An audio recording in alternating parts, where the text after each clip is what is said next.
Hey guys, welcome back. It is Friday. It is time for another $5 Friday Night Knife. Stay tuned.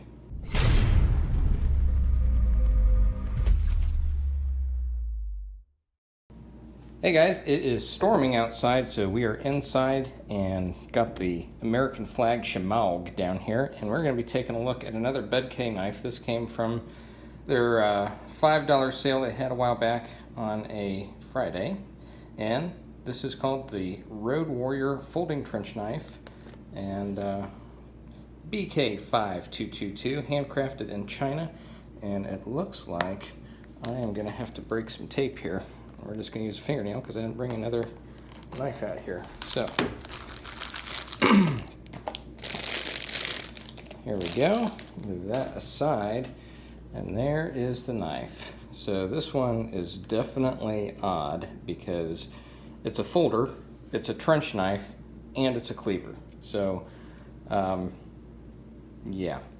You know, when you first look at it, you think, oh, well, maybe I can just use the knuckles part of this, but nope, you can't get your fingers in there without deploying the knife. So that's a no-go.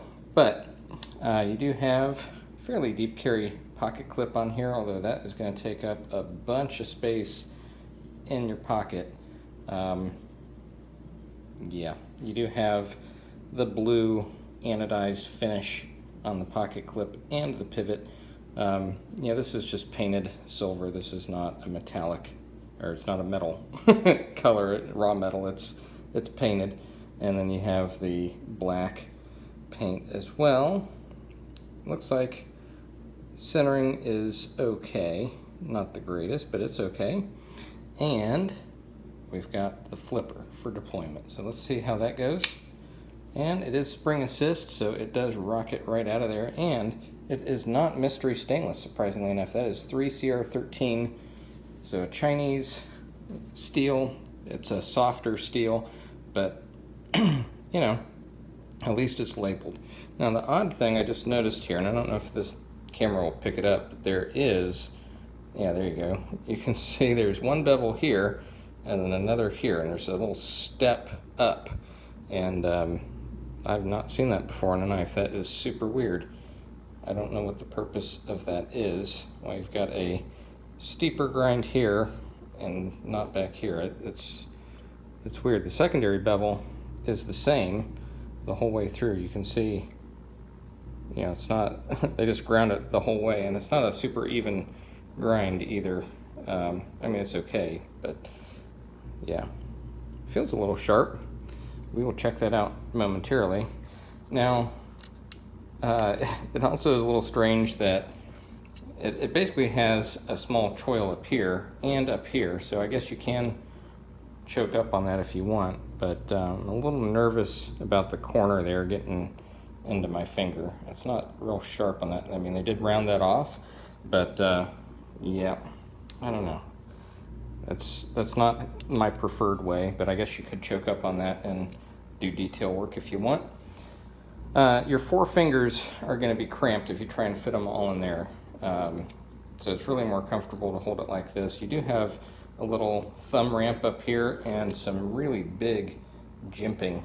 So, and this weird spike on here isn't very comfortable. You can see it kind of digs into your thumb right there.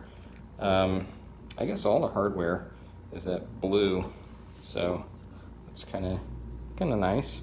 It is nice wide open design. There is no skeletonization other than those two little, almost like eyes there, and then of course these holes along here.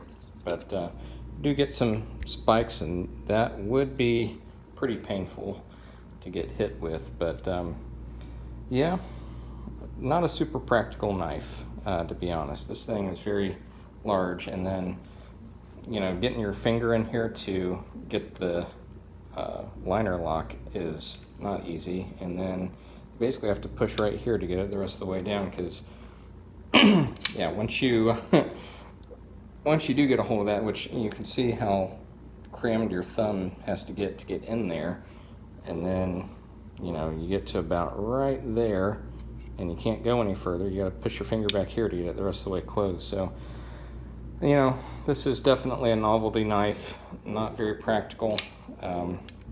I can't imagine actually carrying this thing in my pocket. This would completely absorb that entire pocket. I mean, let's see, the only way to close it is by touching it back here. That's the only way. Yeah, I gotta say, I just don't like this knife. This it's not practical, not easy to open, not easy to close, and I'm just not a big fan of cleavers either. The cleaver knife thing, I know some people love that, but I'm not one of those folks. So, and I don't like the double bevel on there. That's super weird. If they just made it straight all the way across, that'd be better. But you know, it was $5, so I'm not gonna complain too much more about it. But we are gonna see how sharp it is with the Bud K paper.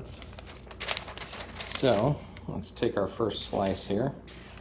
Maybe if we can get it to bite in. So not tremendously sharp. Now it's just ripping. There we go. Get it at the right angle. Well, that was still ripping. You can see that is not a clean cut in the slightest bit. Now that was better. Still not great. There we go. That was a lot better. Still not a super clean cut though. It's still tearing a bit as it goes through, but at least it's cutting the paper. Kind of. There we go. Maybe. No. Oh boy. Alright, so I think that is I'm gonna give that maybe a D. Maybe a D plus on the sharpness. So yeah, just not a great knife overall. I mean, you're gonna have to hone this a bit to make it reasonably sharp, and even if you do, I don't know where you're gonna carry this thing. This is ridiculous. So I guess if you just like to have a conversation piece, you know, you got one. There it is. All right, guys. Well, that is it for the $5 Friday Night Knife. Remember, I've got a giveaway up right now. So if you look at the video I posted a week ago, you can win yourself a SE4, brand new one with 3D scales. So check that out if you want to enter. And yeah, I will see you later this weekend. I got a couple more videos to film, and I'll get those out to you. So have a good weekend.